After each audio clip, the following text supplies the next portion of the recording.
Hello everyone and welcome back to my YouTube channel. So friends, today we are going to study about the chapter solution. हमने previous lecture के अंदर solution chapter में Raoul's law को study किया था and अब हम करने लगे हैं ideal solution के बारे में. आप सब सोच रहे होंगे मैम आज ग्रीन बोर्ड पर क्यों नहीं है. तो students, due to my cervical problem 2-3 days से मैं वीडियो नहीं बना पा रही हूँ, तो इस वजह से हमारा सिलेबस भी लैक हो रहा है, हम बहुत पीछे चल रहे हैं. तो इस वजह से मैं कुछ दिन के लिए लाइक 2-3 डेज के लिए मैं आपको टॉपिक ऐसे दे रही हूँ ताकि आपका भी टॉपिक कवर हो जाए और हमारा सिलेबस भी पीछे ना रहे. तो अगर किसी बच्चे को किसी भी टॉपिक में ऐसे समझने में कोई प्रॉब्लम आती है या कोई टॉपिक नहीं क्लियर होता है, तो you can message me on my comment box. मैं क्या करूंगी, जैसे ही 2-3 दिन में I start with the green board, तो उसमें मैं क्या करूंगी, वो टॉपिक फिर से आपको समझा दूंगी. सो होप सो आपको ऐसी कोई प्रॉब्लम ना हो. अब हम करने लगे हैं हमारा टॉपिक आइडियल सॉल्यूशन. तो स्टूडेंट्स, आइडियल सॉल्यूशन में वर्ड बार बार यूज कर रही हूँ. Basically what is ideal solution? So write down the heading ideal solution. Ideal solution बच्चों वो सॉल्यूशन होता है जो राउल्स लॉ को फॉलो करता है. आपको याद होगा प्रीवियस लेक्चर में जब राउल्स लॉ के हम क्वेश्चंस कर रहे थे, तो मैंने कहा था एक ऐसा सॉल्यूशन जो राउल्स लॉ को फॉलो करता है, उसकी डेरिवेशन को फॉलो करता है, उसे मैं कहती हूँ आइडियल सॉल्यूशन. तो आप डेफिनेशन लिख सकते हैं, the solution in which Raoult's law is followed. ऐसा सॉल्यूशन जिसमें राउल्स लॉ क्या हो रहा है, फॉलो होता है स्टूडेंट्स, उसे हम बोलते हैं आइडियल सॉल्यूशन. अब बच्चों आइडियल सॉल्यूशन, मैं आपको कोई भी एक सॉल्यूशन दे देती हूँ. फॉर एग्जांपल आपसे पूछती हूँ भी वो पर्टिकुलर सॉल्यूशन क्या आइडियल है या नहीं है, क्या वो आइडियल सॉल्यूशन है या वो नॉन आइडियल सॉल्यूशन है. आप कैसे डिफरेंशिएट करोगे? टू डिफरेंशिएट अ सॉल्यूशन भी वो आइडियल है या नहीं है, कुछ कंडीशंस रिक्वायर्ड होती हैं. तो लिखिए conditions required for a solution to be ideal. Conditions required, ठीक है, for a solution to be ideal. क्या कंडीशंस हो सकती हैं भी हम कहें वो सॉल्यूशन आइडियल सॉल्यूशन है? कुछ तो कंडीशंस होंगी. सबसे पहली कंडीशन जो कि बहुत ही इंपॉर्टेंट है, बहुत ही सिंपल है, हमने राउल्स लॉ में भी देखी थी. भी मैं आपको बोलती हूँ फॉर एग्जाम्पल एक प्योर लिक्विड ए है. I am taking this container. इस कंटेनर में मैंने लिया, अगर इसमें मैंने लिक्विड ए लिया तो इसके अंदर जो लिक्विड ए के मॉलिक्यूल्स है वो भी ए ही होंगे. तो मैं यहाँ लेट कर रही हूँ भी ये मॉलिक्यूल्स भी मेरे ए हैं. ठीक है स्टूडेंट्स, इसके साथ मैंने क्या लिया, लिक्विड बी लिया. मैंने लिया लिक्विड बी. अगर liquid be totally pure liquid है, यानी कि इसके अंदर किसी और कंपोनेंट की एडिशन नहीं है, जैसे कि लिक्विड ए है तो उसके अंदर सिर्फ ए के मॉलिक्यूल्स हैं, लिक्विड बी है तो उसके अंदर सिर्फ बी के मॉलिक्यूल्स हैं, तो यानी कि यहाँ पर मैं कह सकती हूँ कि बी के मॉलिक्यूल्स प्रेजेंट है, राइट. तो जब मैंने स्टूडेंट्स इन्हें ऐड किया और जो मेरा रिजल्टेंट बना, ठीक है, सॉल्यूशन, यानी कि जो मेरा एक सॉल्यूशन यहाँ से क्रिएट हुआ ए लिक्विड और बी लिक्विड के कारण, वो क्या हुआ, मेरा सॉल्यूशन ए बी. और इसके अंदर किसके मॉलिक्यूल्स होंगे, इसके अंदर होंगे ए के भी मॉलिक्यूल्स और बी के भी मॉलिक्यूल्स. तो क्या ये प्योर है या नहीं है? ये प्योर नहीं रहा ना. देखो प्योर का मतलब क्या है कि उसी कंपोनेंट अकेले के मॉलिक्यूल्स होंगे, और यहाँ सॉल्यूशन में उसके पास दोनों कंपोनेंट्स के मॉलिक्यूल्स जो है वो मिक्स हो गए हैं. तो इस केस में ये सॉल्यूशन ए बी है. अब आपको पता है according to Raoult's law, I told you भी, अगर जो प्रेशर होता है, टोटल सॉल्यूशन का प्रेशर होता है, जिसे मैं पी एस या फिर मैं पी टी भी बोलती थी, टोटल सॉल्यूशन का जो प्रेशर है वो सॉल्यूशन ए के प्रेशर और सॉल्यूशन बी के प्रेशर के इक्वल होता है. तो हमारा फर्स्ट जो कंडीशन रिक्वायरमेंट है वो यही है, that total pressure of the solution is equal to the pressure of A component plus pressure of B component. Always अगर ये चीज फॉलो होगी तो वो सॉल्यूशन क्या कहलाएगा, आइडियल कहलाएगा. अगर ये चीज ही फॉलो नहीं होगी स्टूडेंट्स, तो वो सॉल्यूशन आइडल सॉल्यूशन नहीं है। ठीक है, तो फर्स्ट कंडीशन को नोट कर सकते हैं, the total pressure of solution is the sum of the liquid A component pressures and the pressure of the liquid B component. ठीक है, it is a condition which is required for a solution to be called ideal, तो आप इसे लिख सकते हो। अब हम देखते हैं सेकंड क्या है student, second condition, second requirement क्या होती है एक सॉल्यूशन को हम आइडल कहें। ठीक है, तो इसे अब मैं रब कर रही हूं, अब हम लिखते हैं सेकंड।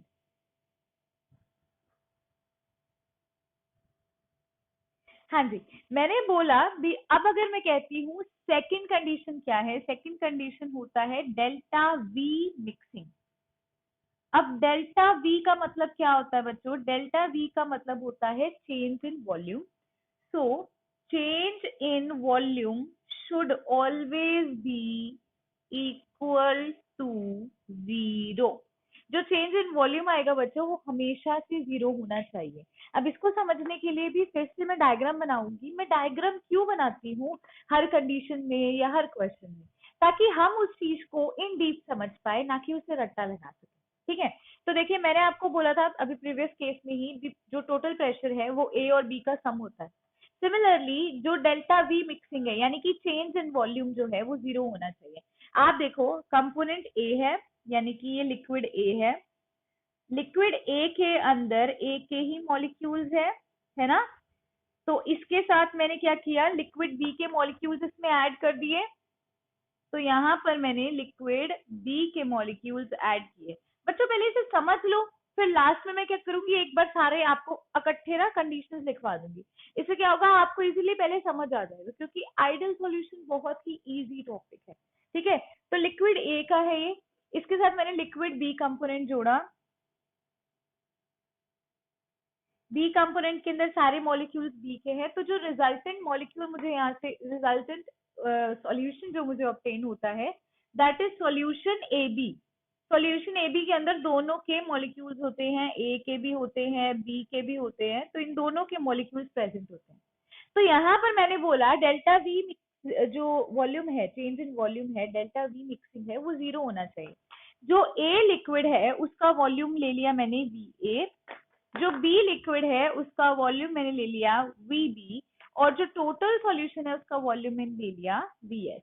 तो डेल्टा वी मिक्सिंग जो होगा, यानी कि आप देखो वी एस किससे बन रहा है, वी एस बन रहा है V A plus V B से, यानी कि ए कंपोनेंट के वॉल्यूम में अगर आप बी कंपोनेंट का जोड़ोगे तो टोटल सॉल्यूशन का वॉल्यूम बनेगा। तो डेल्टा जो यहाँ से वी आएगा should always be equal to zero. तो ये थी हमारी सेकंड कंडीशन। अब हम देखते हैं हमारी थर्ड कंडीशन क्या कहती है बच्चों। देखो, to understand the third condition हमें ये पता है भी फोर्सेस क्या होती हैं। फोर्सेस बेसिकली एक मॉलिक्यूल को होल्ड करने के काम आती है। मान लीजिए मैं बात कर रही हूँ लिक्विड ए की, ठीक है, मैं बात कर रही हूँ लिक्विड ए की। लिक्विड ए कंपोनेंट ए में ए के मॉलिक्यूल है, मान लीजिए ये फर्स्ट मॉलिक्यूल है, ये सेकंड मॉलिक्यूल है। ठीक है, ये फर्स्ट है सेकंड है, इन दोनों में कुछ अट्रैक्शन फोर्सेस हैं जिसकी वजह से ये हेल्ड है। ठीक है, एक दूसरे के साथ है। तो लिक्विड ए के अंदर ए ए इंटरेक्शन है, यानी कि एक मॉलिक्यूल की वजह से दूसरे मॉलिक्यूल में इंटरेक्शन है। तो मैं इसे कह सकती हूँ ए इंटरेक्शन है, किसमें, लिक्विड ए में। ये मेरा लिक्विड ए है, इसके अंदर जो मॉलिक्यूल्स हैं वो सारे ही ए हैं, और उनमें जो इंटरेक्शन होगी बच्चों, वो एक मॉलिक्यूल जो दूसरे मॉलिक्यूल के ऊपर फोर्स लगा रहा है, मैं उसकी बात कर रही हूँ। तो इन दोनों के बीच में ए इंटरेक्शन है। हो सकता है वो हाइड्रोजन बॉन्डिंग हो सकता है वो डायपोल डायपोल इंटरेक्शन हो, वो कोई भी हो सकती है। तो मैं कह रही हूँ लिक्विड ए के अंदर कौन सी इंटरेक्शन है, ए ए इंटरेक्शन। अब देखिए, जैसे ही लिक्विड ए का मैंने बताया, सेम मैं कह सकती हूँ लिक्विड बी। लिक्विड बी के अंदर टोटली बी के मॉलिक्यूल्स हैं, सारे ही बी के मॉलिक्यूल्स हैं बच्चों। तो इसके अंदर कौन सी इंटरेक्शन होगी, ऑब्वियसली अगर बी बी है तो बी बी इंटरेक्शन होगी, क्योंकि मॉलिक्यूल्स हम बी लेट कर रहे हैं। तो लिक्विड बी में कौन सी इंटरेक्शन हैं, बी बी इंटरेक्शन हैं। ये इंटरेक्शन कौन सी भी हो सकती है, डायपोल डायपोल इंटरेक्शन हो सकती है, हाइड्रोजन बॉन्डिंग हो सकती है, कुछ भी हो सकती है। तो अब जब सॉल्यूशन बना स्टूडेंट, सॉल्यूशन जो है वो ए और बी दोनों के मिलने से बनता है। उसमें ए के भी कंपोनेंट है, बी के भी कंपोनेंट है, तो उनमें कौन सी इंटरेक्शन है, उनमें ए बी इंटरेक्शन है। तो मैं कह सकती हूँ कि सॉल्यूशन में कौन सी इंटरेक्शन है, ए बी इंटरेक्शन। तो हमारी जो कंडीशन एक सॉल्यूशन को आइडल बनाती है वो क्या है कि जो इंटरेक्शन है, ठीक है, तीनों केसेस में जब वो दोनों सेपरेट थे और जब वो दोनों कंबाइन करके एक सॉल्यूशन बना चुके हैं, ये सारी इंटरेक्शन सेम होनी चाहिए। तो लिखिए नेक्स्ट पॉइंट जो मैंने आपको बताया है, ऑल द इंटरेक्शन और the forces should be identical. जितनी भी इंटरेक्शन है, मान लीजिए, ठीक है, मैं आपको कहती हूँ ए ए इंटरेक्शन के अंदर डायपोल डायपोल है, बीबी में भी डायपोल डायपोल है, तो सॉल्यूशन में भी डायपोल डायपोल होगी, तो ही वो सारा क्या कहलाएगा, आइडल कहलाएगा।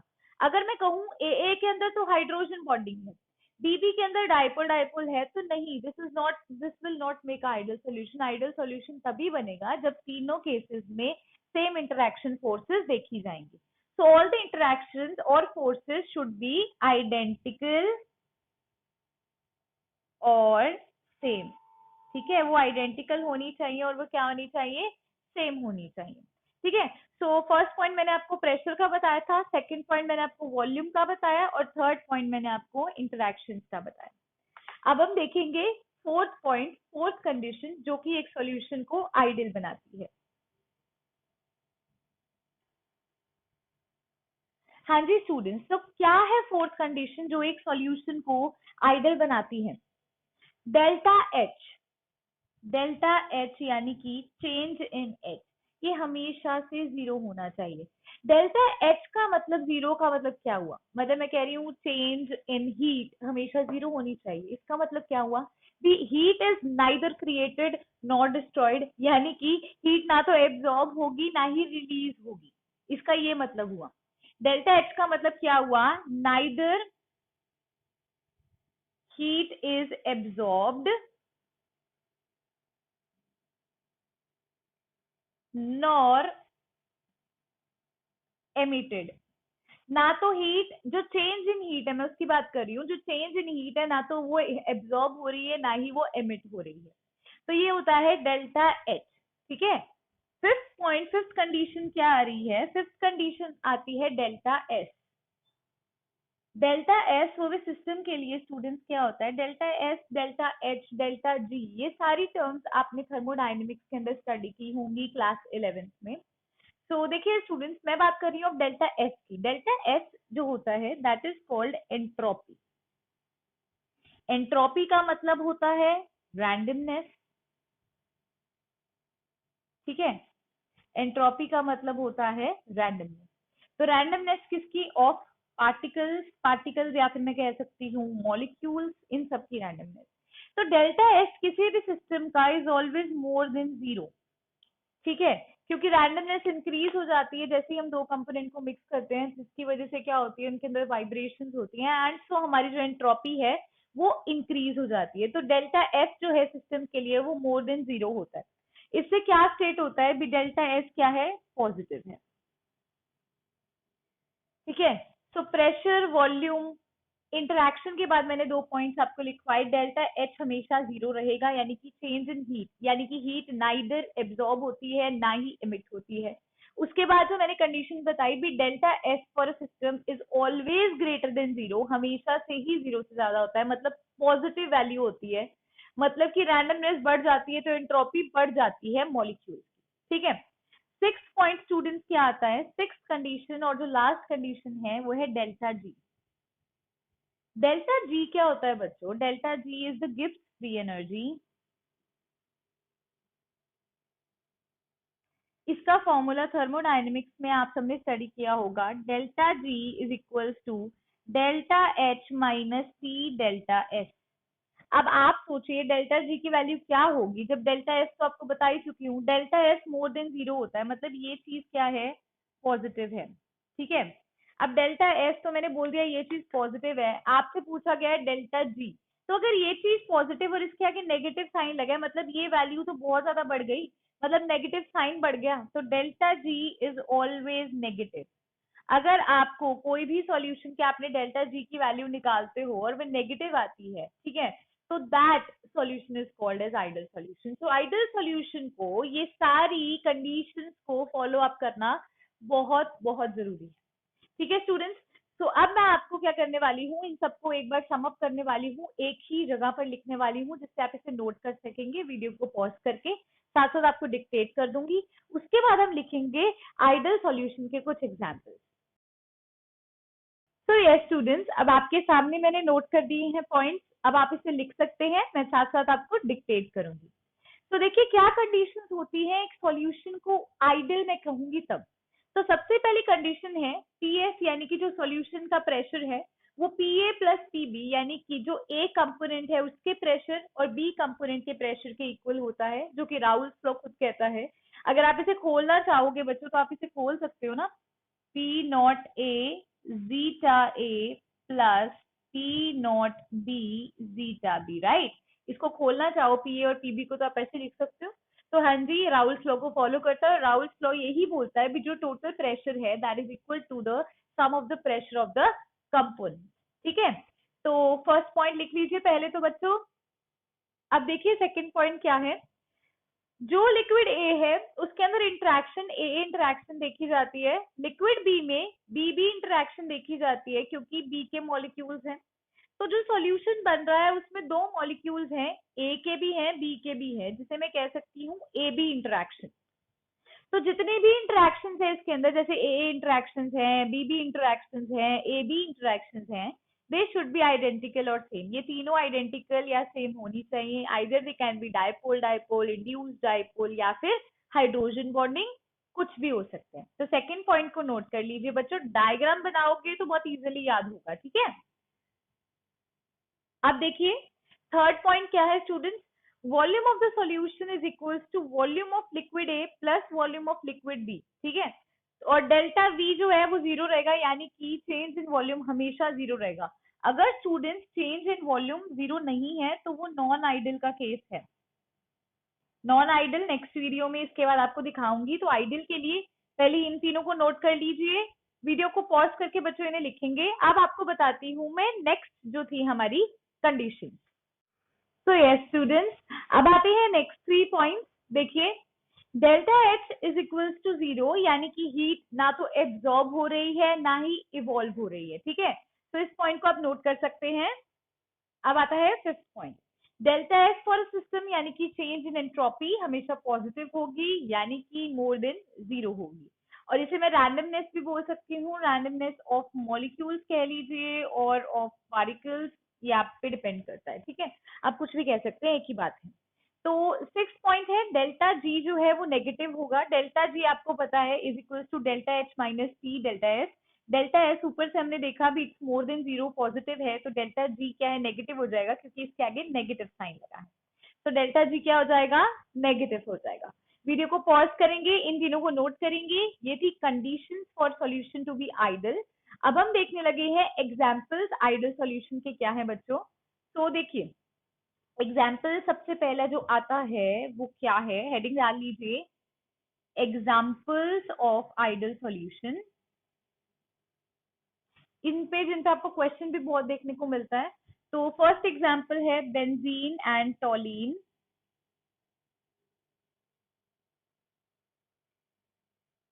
ठीक है, सेकेंड एग्जाम्पल है C2H5Cl एंड C2H5Br। ठीक है, ठीक है स्टूडेंट्स। थर्ड एग्जाम्पल है इथेन एंड प्रोपेन। तो ये एग्जाम्पल्स आप नोट कर सकते हैं। आपसे यूजुअली पेपर में बोर्ड एग्जाम्स में भी क्वेश्चन आ जाता है, what is an ideal solution, what are the conditions required for a solution to be ideal, और एक्सप्लेन विद एग्जाम्पल। तो मतलब आप एग्जाम्पल को भी नोट कर सकते हैं। इससे क्वेश्चन भी आते हैं, जैसे राउल्स लॉ के अंदर क्वेश्चन कराया था ना आपको एक आइडल सॉल्यूशन का, सेम वैसा ही क्वेश्चन आता है। तो अगर आज की वीडियो आपको अच्छी लगी है और मतलब आपको पसंद आया है, ऐसी कोई प्रॉब्लम नहीं हुई है पढ़ाई में, तो आप लाइक कीजिए मेरी वीडियो को। बहुत अच्छी लगी है तो शेयर भी कर सकते हैं। एंड यस, जिन्होंने चैनल को सब्सक्राइब नहीं किया है डियर स्टूडेंट्स, वो चैनल को सब्सक्राइब कर दीजिए। एंड होपफुली 2-3 डेज में आपको ग्रीन बोर्ड पर भी वीडियोज मिलेंगी। So thanks a lot.